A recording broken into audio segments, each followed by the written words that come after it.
Well, we just had a great presentation at our last school board meeting. Okay. AI, it was a display of AI response to situations, particularly in sales. And the AI exercise was a student talking to artificial intelligence and resolving an issue that a customer would give to them. In this case, it was a beautician class. So they come in upset, the student responds, the computer not only calculates their facial movements, their pauses and communication, but it gives them a grade to see whether or not they resolved the issue the way it's supposed to. The AI picks up all of these different algorithms that's programmed into it to provide a really good sense of whether or not it would be successful if it was done with another person. And it gathers a lot of data to back up what it's looking at and studying. Gives the student a grade, gives them advice of improvement, all kinds of things. So it's very clever, it's very cutting edge. For me, I actually have two roles which complement each other.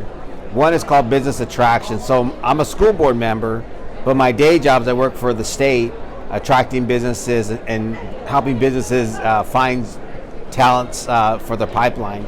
So we bring in companies that aren't even really are new to the United States or new to my state. So I can see the conversations of the business needs there, whether it's AI, technology. Arizona's big on semiconductor right now. We brought in TSMC, we got Core Power, we got AXM, Intel's growing in our backyard. So we have a lot of industry out there. Then we have a real innovative school, ASU, has a large incubator with brand new cutting edge technologies, the drones, the robots, the AIs, all these things from our medical fields to our service fields, engineering fields, all these different fields are kind of unfolding in Arizona. So we capture that in our CTE programs to make sure that we understand what kind of requirements these employers are going to have, what kind of pay and longevity of career pathways that they're going to provide the students. Because again, we're not just trying to get them a job, we're trying to get them a career. So to make sure that there's a ladder that goes out 20, 30 years up to, whenever they're my age, ready to retire, that they can actually do that in that career path. So developing that from its very basic level to get the student interested in those fields, and to know that it's attainable. When you talk about AI, most kids can only in their mind look at it from a service level, not a development level. So in the schools, we take it to a development level, coding and all these different platforms that it takes to actually create the AI.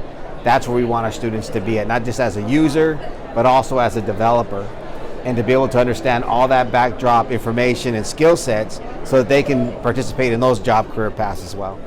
Total engagement. The schools have to engage with the companies themselves, not just the services, but the companies. At WestMec, we have a lot of boards, committees that actually bring in industry. And we sit at the table, we go over the minimum requirements, and then we go into career paths.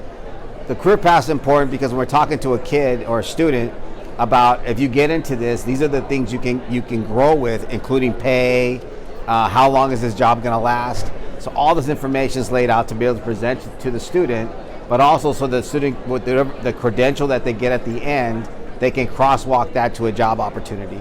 And you're not going to get that unless you have the industry right there in front of you, face to face, talking about and committing to that credential development. I think that it should stay with the school boards. Obviously the state has issues, not issues, but they have the overriding responsibility for making sure that all districts are kind of adhering to the same thing.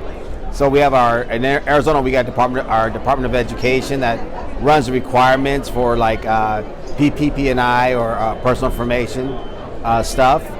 But in terms of utilizing the technology, it should be up to the schools itself, because those schools really respond to the needs of their immediate communities. And some of their communities have industries that are already in tech. So to educate the students to that level will give them that pathway of career development, which is required for them to get jobs after high school.